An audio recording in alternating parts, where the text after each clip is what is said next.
नमस्कार, जय हिंद साथियों।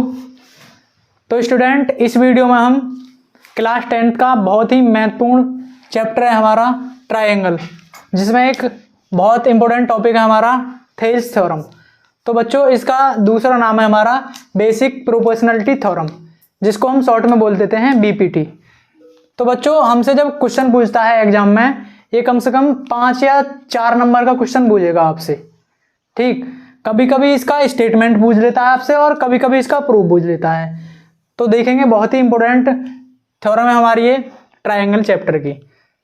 कभी कभी ऐसे बोल देता है कि प्रूव दैट थेल्स थ्योरम, ठीक, या बोल देता है prove that basic proportionality theorem, या बोल देता है प्रूव दैट बीपीटी थ्योरम। ठीक है बच्चों, या हमें स्टेटमेंट लिखा दिया होगा और फिर इसको प्रूव करवाएगा। ठीक है, कभी कभी हमें स्टेटमेंट को ही पूछ लेता है। ठीक, तो इसे हमें प्रूव करने के लिए हमें कुछ ज़्यादा स्टेप नहीं है हमारे पास, देखेंगे हम। तो सबसे पहले स्टेटमेंट को ही पढ़ेंगे। इसका स्टेटमेंट दिया है हमें, if a line is draw parallel to one side of a triangle. ठीक है बच्चों, ये कह रहा है कि यदि कोई हमारे पास में ट्राइंगल है, उसकी कोई सी एक साइड के पैरेलल हम एक साइड खींचें, मतलब ड्रॉ करें, तो वो जो अन्य दो हमारे पास में अदर जो साइड बची, उनको जो दो डिस्कनेक्ट पॉइंट पे इंटरसेक्ट करेगा, तो उनका रेशियो जो आएगा वो इक्वल आएगा। बस इसमें स्टेटमेंट में ये दिया होगा हमें, है ना। तो सबसे पहले सिद्ध करने के लिए हमें कुछ चीज़, कोई भी थ्योरम होती है उसमें दी होती हैं, तो सबसे पहले हम उसको लिखेंगे क्या दिया हुआ है ना। तो हमें गिवन है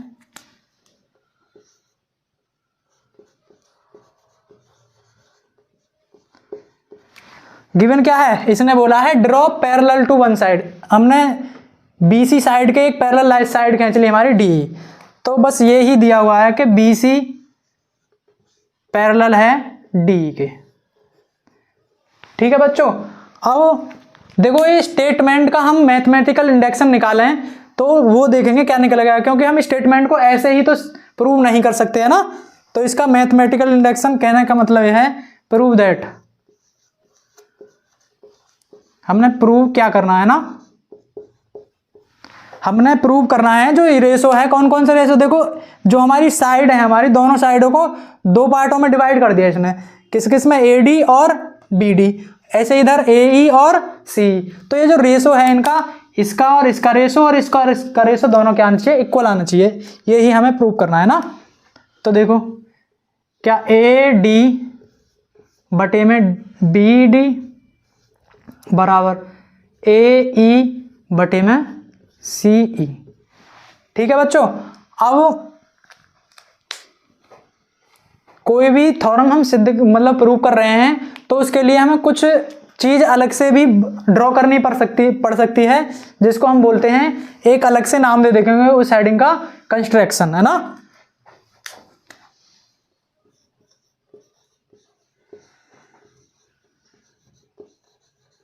कंस्ट्रक्ट बोल दो या कंस्ट्रक्शन बोल दो, है ना। ठीक है बच्चों, तो हमें देखो कंस्ट्रक्शन करा क्या है, बस हमें ये दिया हुआ, बस ये पैरेलल लाइन बनी हुई है, ये जो हमने डॉट डॉट में बनाई है अलग से बनानी पड़ेंगी हमें। ठीक है बच्चों, और ना ही हमें कभी भी ये हमारा ट्राइंगल जो बना हुआ है ये हमें बनाना पड़ेगा, कभी भी बना हुआ नहीं देगा थ्योरम में। तो देखो, हमने सबसे पहले क्या करा, हमने जो डी पॉइंट है मीट कर दिया सी से, या सी को डी से मीट कर दिया ना, और बी को ई से मीट कर दिया। ठीक, एक तो यही बात कर लिखनी है हमें कंस्ट्रक्शन में। दूसरी, हमने जो साइड है हमारी ए बी, इस पे एक लंब खींच लिया, मतलब सॉरी क्या खींच लिया, परपेंडिकुलर खींच लिया, किस पे, ए बी पर, कौन से पॉइंट से, ई पॉइंट से। ऐसे ही डी पॉइंट से किस पे, ए सी साइड पे हमने परपेंडिकुलर खींच लिया, है ना। तो वो ही चीज लिखेंगे हम इसमें, meet point B to C, sorry E, and C to D. ठीक है बच्चों, और या एंड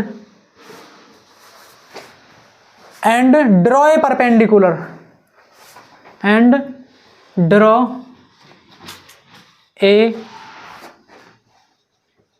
परपेंडिकुलर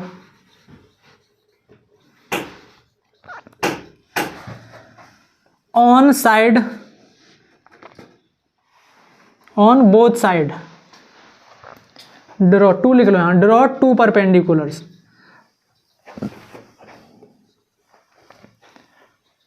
बोथ साइड्स, कौन कौन सी, ए बी एंड क्या, ए सी, और परपेंडिकुलर क्या नाम थे रेस्पेक्टिवली,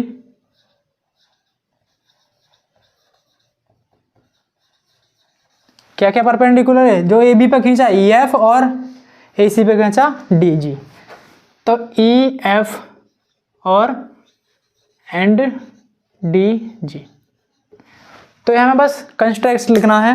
तो देखो हम ऐसे हेडिंग वाइज हम बना के चलेंगे इसकी, तो हमारे जो एग्जामिनर होता है उसे अच्छे तरीक़ा से चेक करता है ना। तो देखो हमारी लास्ट हेडिंग है इसकी, क्या है, प्रूफ। अब प्रूफ करेंगे हम थ्योरम को,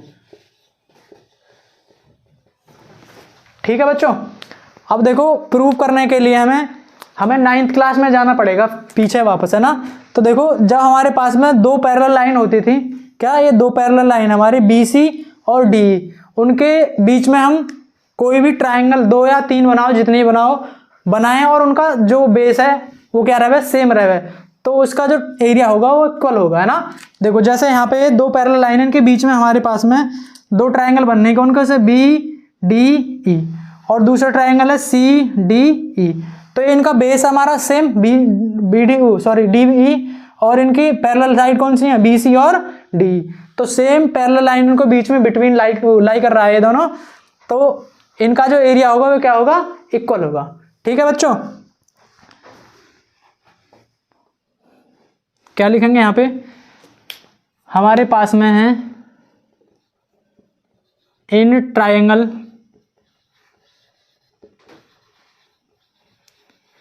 ए B C we can see that, ठीक, ट्राइंगल एबीसी में देखें कि जो हमारे पास में दो ट्राइंगल हैं हमारे, कौन कौन से, triangle B D E and triangle C D E, lie between same base, कौन सा बेस हमारा, D E, and parallel lines, कौन कौन सी हैं, बी सी पैरेलल डी, ठीक है बच्चों। तो ये लाइन हमने लिख दी यहाँ पे, और ठीक है बच्चों।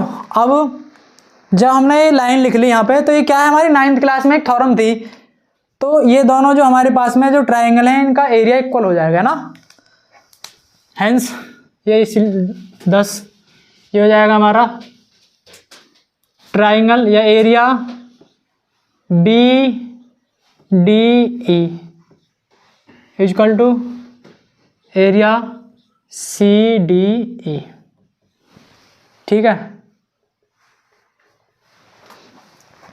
अब इसको हम इक्वेशन फर्स्ट मान लेंगे ना। अब जो हमारे कोई भी हमारे पास में जो ट्रायंगल है उसका हम एरिया कैसे निकालते हैं, हम सही तरीक़ा से देखें तो एरिया कैसे निकालेंगे, कोई भी उसमें हम हाइट निकालेंगे ना, हाइट निकालेंगे तो हाइट हम इधर से निकाल लो, इधर से निकाल लो, किधर से भी निकाल लो, है ना। एक तरीका, एक तो अंदर से हाइट निकाल सकते हैं, एक तरीका क्या होता है बाहर से हाइट निकाल लेंगे, ऐसे ना, ये लाइन ड्रॉ करके हम बाहर से हाइट निकाल लेंगे, ठीक है बच्चों। तो किधर से भी हाइट निकाल लो, इसका एरिया कभी भी घटेगा बढ़ेगा नहीं, जितना एरिया है उतना ही रहेगा, है ना। जैसे ये लाइन है हमारे पास में, कौन सी, बी डी, हमने आगे बढ़ाई, इस पर एक हमने परपेंडिकुलर डाल रखा है, है ना, तो ये परपेंडिकुलर ही हाइट होती है किसी भी ट्राइंगल की, ठीक है बच्चों। तो हमें कैसे भी खींच लो, हाइट और एरिया दोनों सेम ही आते हैं, हाइट तो फिर भी अलग आ जाती है ना। अब देखो यहाँ देखेंगे हम जो एरिया हमारा area BDE equal to 1/2 base into height.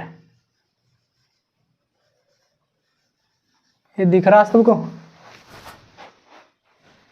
ठीक, ये होता है हमारा फॉर्मूला किसी भी ट्राइंगल की एरिया निकालने के लिए, है ना। तो देखो जो हमारे बेस है वो कैसे पहचानेंगे, जिसपे हमने परपेंडिकुलर डाला है वो ही हमारा बेस हो जाएगा। देखो ये हमारी BD लाइन है, इस पे परपेंडिकुलर डाल रखा है तो ये क्या हो जाएगा हमारा बेस। ठीक है बच्चों, तो एरिया हमारा हो जाएगा यहाँ पे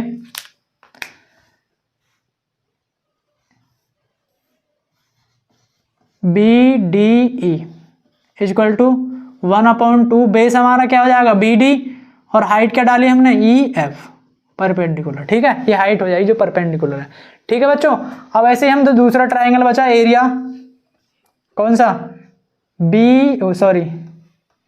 CDE equal to 1/2 base into height. अब बेस ये हो जाएगा हमारा CE और हाइट क्या है हमारी DG। ठीक है बच्चों, अब हम देखेंगे इक्वेशन फर्स्ट में कि दोनों जो हमारे पास में एरिया हैं दोनों इक्वल है ना, ये और ये। फ्रॉम इक्वेशन फर्स्ट क्या हो जाएगा, ये एरिया बराबर हैं तो ये जो एरिया हैं ये भी बराबर आ जाएंगे। 1/2 BD मल्टीप्लाई में EF equal to 1/2 CE multiply में DG।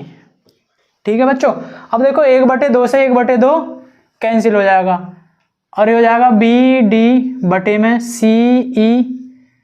ठीक है, ये मल्टीप्लाई में इसे ट्रांसपोज करेंगे तो किस में हो जाएगा डिवाइड में, ये हो जाएगा DG अपॉन EF। इसको मान लेंगे इक्वेशन सेकंड। ठीक है बच्चों, आ गया होगा सब कुछ समझ में ना। अब देखेंगे हम एक हमारे पास में एक ट्राइंगल है बहुत छोटा सा ही रहा ADE। ठीक है बच्चों, तो इन ट्राइंगल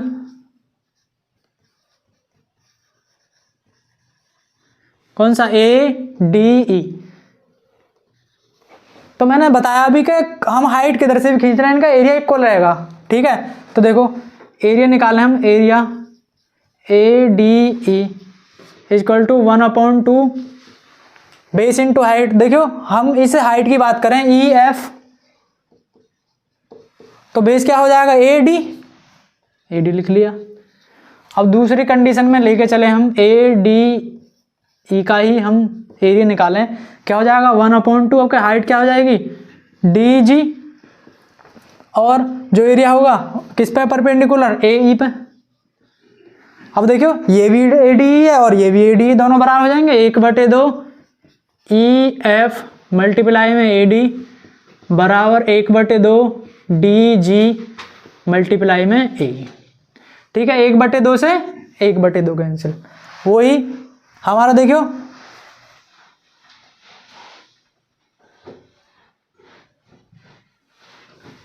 ये AD बटे में ये क्या आ जाएगा AE, क्योंकि ट्रांसपोज करेंगे ऐसे ही DG अपॉन में EF।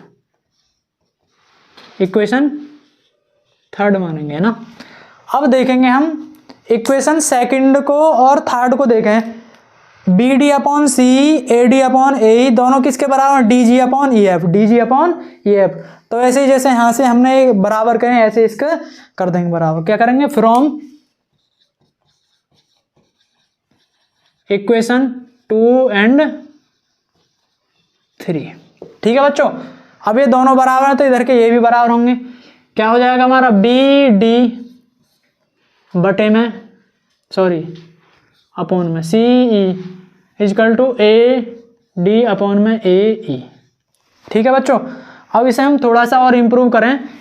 जैसा ये है हमारे पास में, देखो ये इधर मल्टीप्लाई में है तो इधर किस में हो जाएगा डिवाइड में, और ये डिवाइड में इधर किस में हो जाएगा मल्टीप्लाई में। ठीक है बच्चों, तो ये हो जाएगा हमारा AD इजकल टू, अब देखो ये नीचे पहुंच गया हमारा, मतलब ट्रांसपोज हो जाएगा BD बराबर क्या हो जाएगा CE AE ऊपर चला जाएगा ना, AE अपॉन CE। तो यही तो हमें सिद्ध करना है, मतलब प्रूव करना है ना, यही हमें प्रूव करना है कि जो रेशो है वो इक्वल करो।